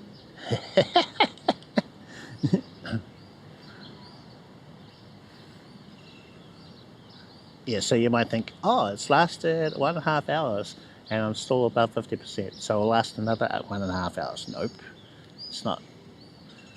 It's not what happened. That other 50% was more like half an hour. It'll vary, of course, and my phone is older, so maybe one will last longer. But over time, oh, you're welcome. Over time, your battery life will reduce, and streaming takes a toll on your phone. So if at all possible, have a dedicated streaming phone. That way, and don't use that same phone for everything, because it's just going to be too much wear and tear on it. Also, I think security-wise, for your streaming phone, since it could be a target for thieves, don't have any important emails or anything logged into it. And also, no banking info. Just keep it super minimal. Because let's say if your phone was taken, let's hope that doesn't happen. But yeah, you never know. Then you don't have to worry about people hacking into your emails, taking over your accounts, doing all that sort of stuff. Gotta try and look out for your gear, in this day and age. Yeah, so emails, don't log into anything. Just have your streaming apps on there. Just that. So IRL Pro, maybe MIDDLEMAN, and then a separate like Google or Apple account for it too. That has nothing on it. No cards saved to it. Cool. Alright, go back to our list. Going back to our list. Yeah, so Tesla best and worst gear. The iPhone 11 starting to fall into, it's not a terrible device, but it's lacking a lot of things that I kind of need now for streaming. So 5G, I wish it had 5G. So that's been a bit of a bummer connectivity wise. S23 Ultra is a great phone. I have no qualms at all with that. So I'm just going to stick on to that to at least, let's see, 26, which will be next year, or maybe. I have no reason to upgrade the Ultra. So I think I'm just going to hold on to it for a bit longer. iPhone 11, I think it's starting to age, and we need to upgrade that at some point, maybe this year. The 12 is only like $500-600, so I'm sort of saving up, putting some coins to the side to upgrade my iPhone. But it's still pretty solid. So if you've got an iPhone 11, you could stream with that and do well. Yeah, I've live streamed with the 11 for a long time. Quality is great, stabilization is great, the audio that comes out of it is great. It's compatible with most devices. So if you can't afford like a new iPhone, old one like the 11, it's still pretty good. So in terms of streaming camera for last year, no qualms about either of those. Audio, let's see, we've got the Yamaha J12, still great value for money microphone. If you're on a budget, funds are tight, and you want to improve your audio a little bit, then Yamaha J12 is a great mic. Still recommend it. So I have Only two little critiques on that. I wish it had a limiter, and I wish it had windshields. Otherwise, solid. And it's so cheap too. Just going to check our chat. 12 and up, yeah. Yep, so the 12, you've got MagSafe on the back, so you could charge your phone through that. Phone will get a little bit warmer, and then you also got the 5G too. But if you have an 11, you could use it. So yeah, I'm still using it. Let's see. Go back over. Back to audio. So the DJi, that was my first wireless mic system. I still have a USB version and a Lightning version, and that's kind of like my backup. If all else fails, use one of those. Last year I did buy a DJi Mic 2, thinking that I'd be able to have a wireless signal straight into my phone and the audio quality would be good. As a transmitter only option, that was not a good purchase. I would have to put that into Worst IRL Gear purchases for 2024, because my expectations were up here for Bluetooth audio directly into a phone, but the result was better than something like this. And I think I did do a test with this microphone. Now, if you heard audio out of a headset like this, it's awful, like you're underwater. I was hoping that the audio would be really clean from the DJi mic to straight into a phone, but definitely don't do that. I've still got it, mainly because I'm thinking of getting a action camera from DJi at some point. So either like the Action 5 Pro or the Pocket 3, something like that. That's why I'm going to hold on to it, because when you connect to them directly to another DJi camera, then the audio is way better than to a phone. They have this system called DJi audio. I forget the proper name of it. But yeah, they're a lot friendlier. The audio sounds much better, I've heard, versus when I tried connecting it to my phone. So if you're gonna buy a DJi Mic 2, they might have a 3 this year. Don't get the transmitter only version. Get one with at least a receiver that you can plug into your phone, and the audio would be a lot better, a million times better, because, well, you know, the receiver has, everything works. So the onboard recording, the 24-bit float, the what else? So all the features that it has are available inside of that with the receiver. But you know, that does have a 2 mic option, one with the case as well. Just checking the chat there. Yeah, cool.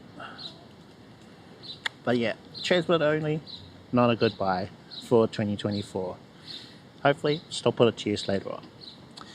Then I bought the HoloLens Larkin 2, great mic. It's still a favorite of mine, so if you did buy one of them, good for you. I really love the magnetic system that it has. They've actually dropped that from the newer model, which is the M2S. So I don't know. There are things that I loved about the magnetic thing that you don't get with the new one, like being able to, you know, just casually grab the mic from whatever it's attached to, speak directly into it. They said there's a lot of loud background noise, and then put it back.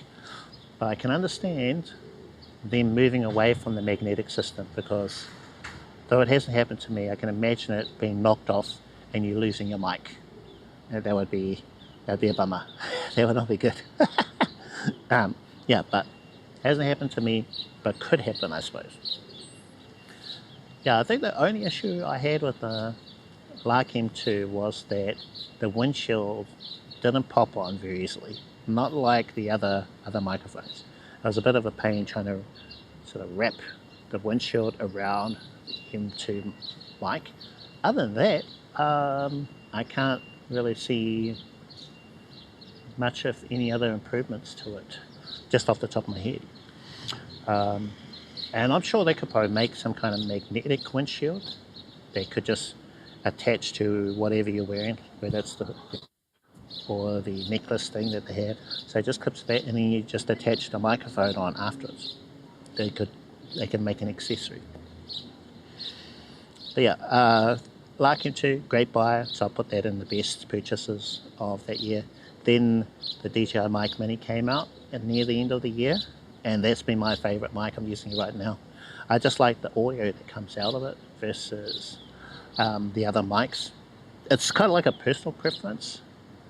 Like at least to me, to my ears, it sounds a little more in the lower end, and I just personally like that sort of sound versus the Lark mic, which I still like. That tends to be more in the middle. So that would be like a personal preference thing, which one you prefer. But I'll put those both as good buys. Just checking the chat again. Did I miss any messages? I don't know. Don't think so.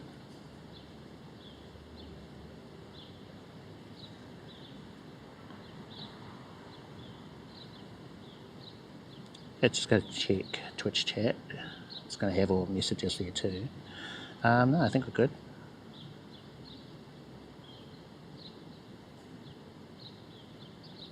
Okay, also just as a little friendly reminder, remember to type something in chat, because after 10 minutes it's just going to auto end the stream. Hello, oh, L. I don't know how to pronounce your name, but welcome to the stream. How are you? What is this camera? We're on a Sony A7 III. It's a full frame camera. So it's a bit of a beast to live stream. It's what you'd normally use at home if you're doing like a YouTube video or live streaming from home. But I've taken it out with me using the setup that I'm using. All the details, if you're curious, it's in the YouTube live description, what gear I'm using. But the main thing is the Accsoon SEE Nano, and that's how I'm able to broadcast the video while I'm IRL. Hello Colombia, I'm from New Zealand. How are you doing? How's things over there? What time is it over in Colombia? Hey, there's a photo? The photo's just coming through now. So there you go. So that is the gear. I wonder which photo popped up. So you don't understand much English? No worries, that's okay. Thank you. Thank you for tuning in. And your English is much better than my Colombian, that's for sure. See my IRL videos, no web to you. Awesome, great to hear. Thank you for watching the videos. Glad to have helped. Any questions?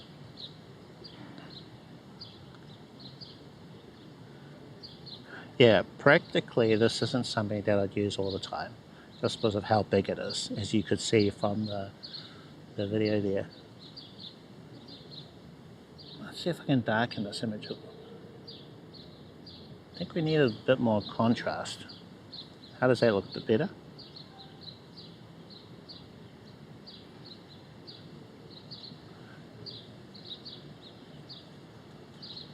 So we're in the shade over here, but it still looks bright.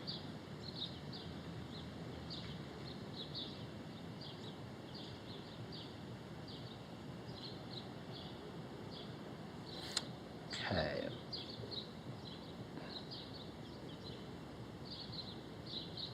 One moment.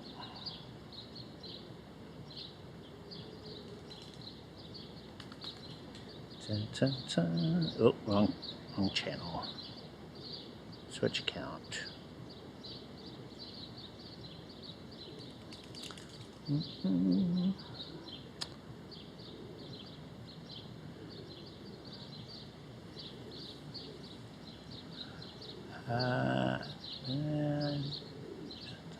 She spoke Spanish. Oh, I know.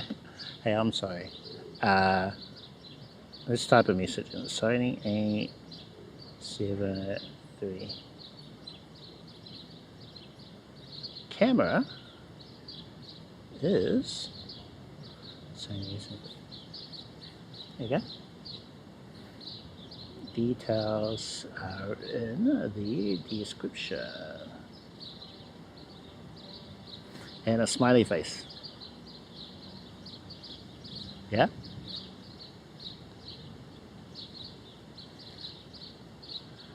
and I'll just go back to our, our IRL app, IRL Link.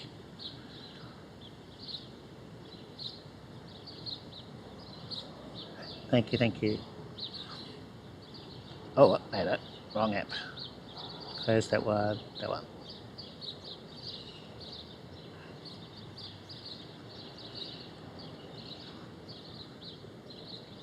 Let's see. Maybe I need to skip through these topics a little bit faster. Right, stabilization. So last year we went through quite a few bits and bobs. We had the DJi Osmo Mobile 6, great gimbal. I think the one of the issues for me though was battery life, and I'm hoping with the 7 they're going to improve that, because their battery life up to 6 hours didn't quite cut it for some of the live streams I did last year. Whereas I think I got around about 3 to 4 hours.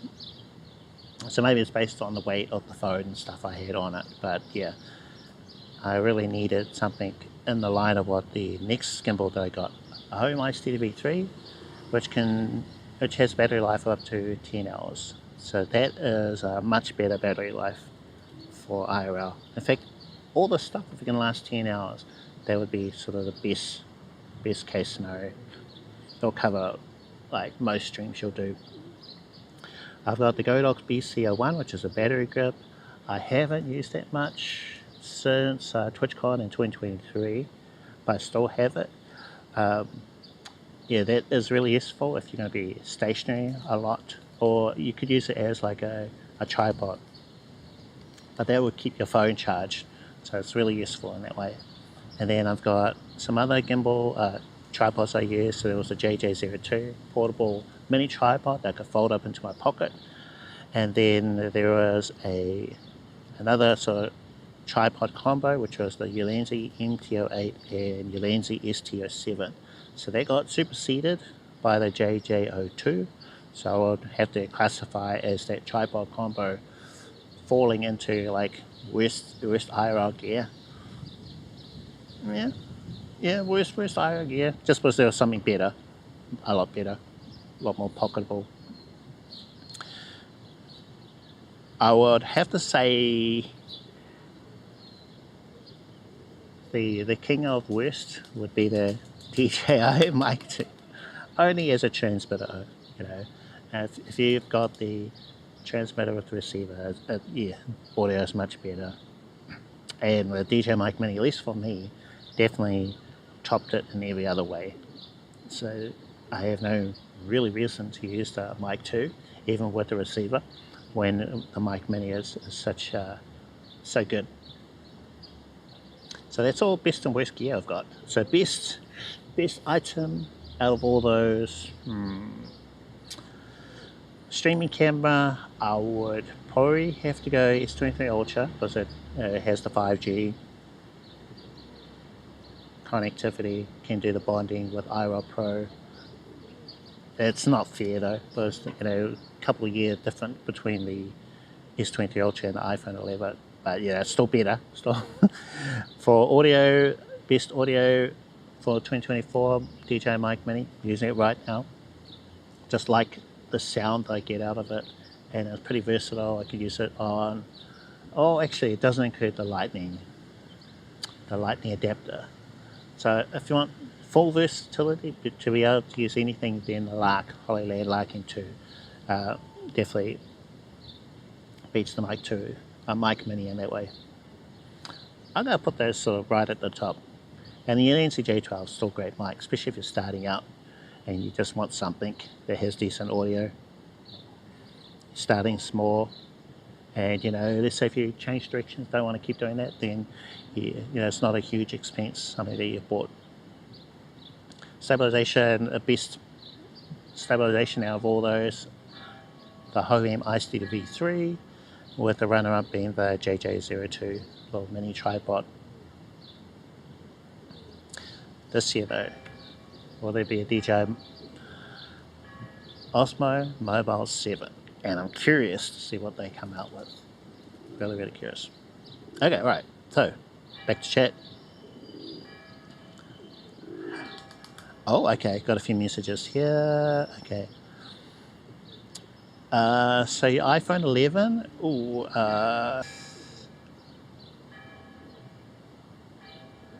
oh, thank you for translating. So you use the iPhone 13 to stream on Kick, and I have a second phone for chat, which is the Redmi Note 13. Cool. All right, great. Yeah, that's okay. Can you answer me via chat so I can translate? Okay.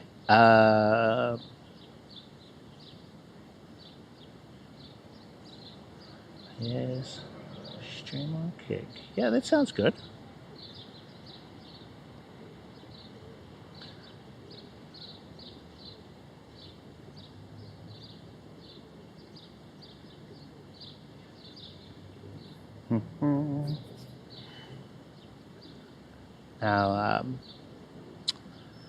Now on YouTube, I haven't relayed Twitch messages because at one stage there was almost too many Twitch messages. So I think YouTube chat would just die down because it was almost spammy and the amount of Twitch messages we get on YouTube.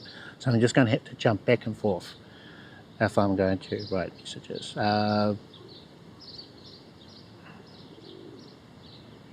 Two really good phones. Two good phones.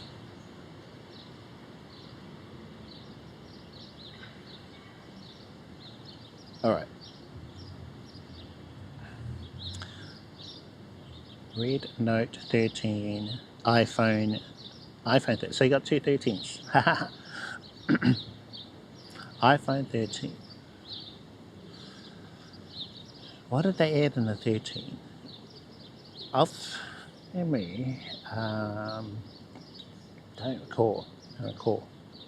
Whereas I've personally been looking at just a small upgrade to the 12 because it has the MagSafe and the 5G.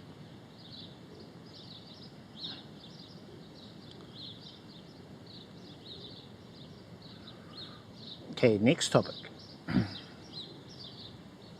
I wish that this app here, the Accsoon SEE app, had a chat overlay because it'd be really handy to have a chat of some kind on this phone. But all I can use it for is to live stream and for composition. But it's kind of just sitting there doing nothing else. So really I need three phones for this. One that I can do stuff on and a third phone to keep the chat app open. Alright, so there's something else I wanted to cover in today, and that was a scoring system for gimbals. You guys might recall that I've got one I've made for microphones, whereas I've bought so many mics over the last year, over the last couple of years. So 4 mics, Ulanzi J12, DJi Mic 2, Hohem Liking 2, DJi Mic Mini. There was a cheapy mic that I thought could replace the Ulanzi J12 because it had a windshield. It was $50, but the audio was terrible. I quickly realized that just with it look kind of the same doesn't mean it's going to have the same internals or whatever. So whatever Ulanzi put in their microphones to convert the audio from digital to whatever, way better than most other mics in that sort of price range. So Ulanzi have done a good job, at least for me, to think that whatever they're going to release is going to be of good quality. Right, so I have come up with a similar scoring system for gimbals. And in the system, I've written down what I think are important for a gimbal. And this is within the ultra compact class of gimbals. Something that it's small, will fold, has 3 axes, like the DJi Osmo Mobile 6 and the Hohem iSteady V3, that class of gimbal. So from there you go to larger models which can handle a heavier payload, things like the M7 from Hohem, which is very similar but definitely bigger. It's not pocketable like the iSteady V3. And then DJi, I think they've got bigger gimbals as well. So at least for today we're going to be looking at that ultra compact because that appears to be a class that's emerging for mobile devices. People want to have something that's really portable, small, folds up into the pocket, both for audio, for video, their phone, and for stabilization. And I think the DJi Osmo Mobile 6 was one of the first in this class. And from there, we've seen other contenders try and take on the king there. So I was thinking, based on this new one from Insta360, released this week. I've seen videos on YouTube all about it. It's called the Flow 2 Pro, and it has a couple of features which look pretty cool. And I'll just sort of combine ideas from various other gimbals, like the iSteady V3 from Hohem, and also the DJi Osmo Mobile 6. So one new feature from the Insta360 Flow 2 Pro, it's a mouthful, is that it can fully rotate 360 degrees in a pan. So it can turn it all the way around, like this one here.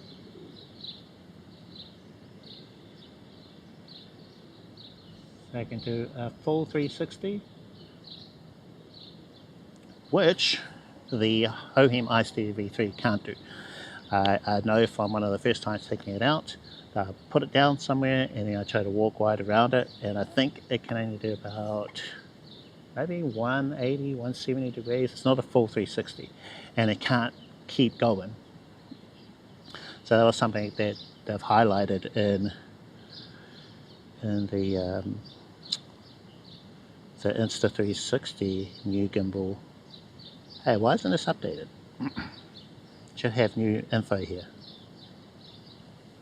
Alright, so infinite rotating 360 degrees pan, black in color, so I think that's very important. Insta360, all their gimbals are white. I don't know why, but for me at least, and for it to get a good mark on my scoring system, it needs to be black. Handle payloads of up to 200, 300 and 400 grams. And of the three gimbals I looked at, most of them were up to 300. But I wish they could just bump it up a little to 400, because 300 only just handles the phone. You can't put something like a lens filter or something. Not much else. Maybe a microphone and that's it.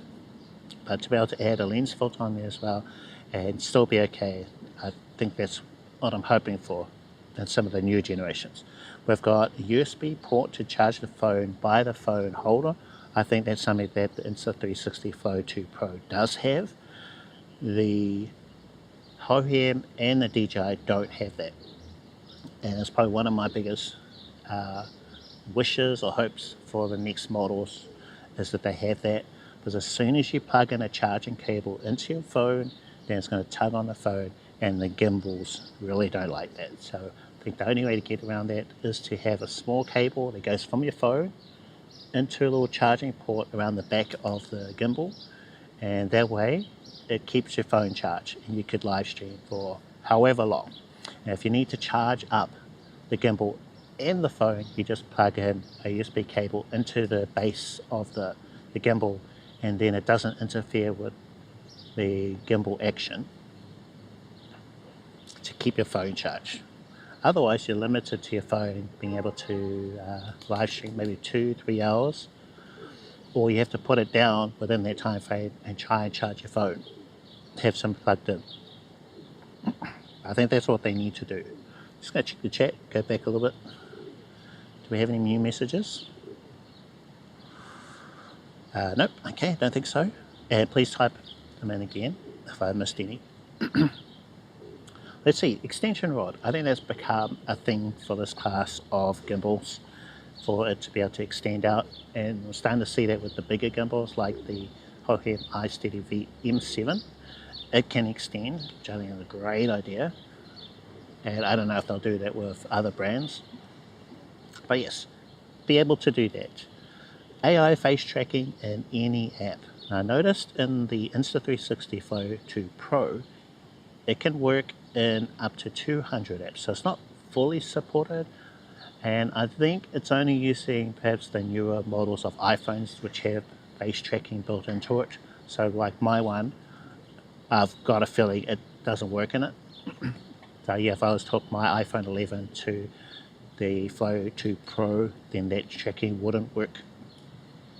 So yeah, the way that Hohem did it, I think that's more the approach they should be taking. Like a little separate device that plugs into the gimbal and that tracks you. Then it'll work in any app regardless. And I actually thought, why don't they have some kind of thing that attaches to you and it tracks you that way? Like I say, my microphone, my DJi mic mini transmitter is under my top. So couldn't the gimbal track that? It would only be like a single person tracking. It couldn't just sort of move to someone else. As a solo content creator, maybe an ultra compact was usually just one person. That could work, I think. I don't know, just saying. Yeah, so let's see, Hohem, they make a microphone. Oh, they have the AI tracking. Maybe Insta360, they could probably do that, or DJi for sure, they probably could. They track whatever microphone is on you, right? Let's see, moving on. Rotating light, whether in selfie mode or the back. So it's a feature that the Hohem iSteady V3 has. The AI face tracking and the light are built on the same side, so you can detach it, turn it around, and have it facing for the back cameras.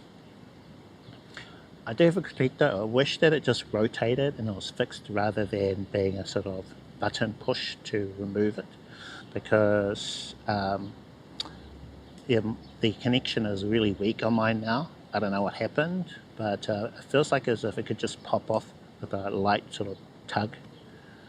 So if it was actually fixed to it and then you just turn it, I think that would be much better, because I've got a feeling that you could possibly lose the one that's on the Hohem. See, 10 hours of battery life, which is definitely the Hohem has that. DJi currently, the 6 can last up to 6 hours, and I believe the Insta360 was up to 10, but it would probably be more like 8 hours or something lower than that. So up to 10, the Hohem 10 hours plus. Next thing, I've got moving parts that can be locked, like a selfie stick mode. Like as soon as you turn off the power, a lot of these will go all floppy, and I don't know why that you can't just lock them. I think the M7 that has that function. I'm really curious about it, and it's about the only gimbal that can do that. It can lock all these moving parts. But I think it's more for moving. It's not really like a selfie stick mode, which I think would be useful. Especially if you've been using the gimbal, let's say you do a 24-hour live stream, after 10 hours the gimbal will die and it'll be all super floppy. If you could just lock all those parts, so you just use your gimbal like a selfie stick, rather than having to carry a separate selfie stick with you. But it's with the DJi, that definitely happened for me.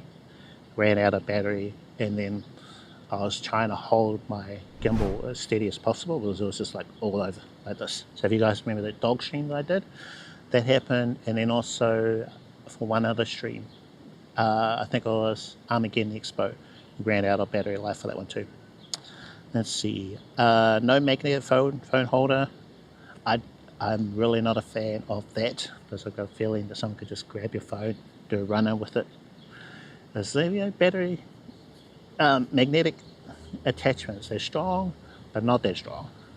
So I would prefer them to be more secure. That phone is not going to move. It's going to stuck there. If someone tried to take it, it'd be very hard to pull it from the gimbal. Whereas even with the Hohem, it's a little bit better. But I think they just need to make that much more secure than it currently is on all of them across the board. 1/4 inch socket on the bottom of the gimbal, so you can attach it to a tripod. My very first gimbal couldn't do that. In fact, yeah, I think the attachment was on the side. It was really weird, but they did add that into the newer ones like the OM6. And finally, I've got a touchscreen to select whose face you're tracking. I think that is something that the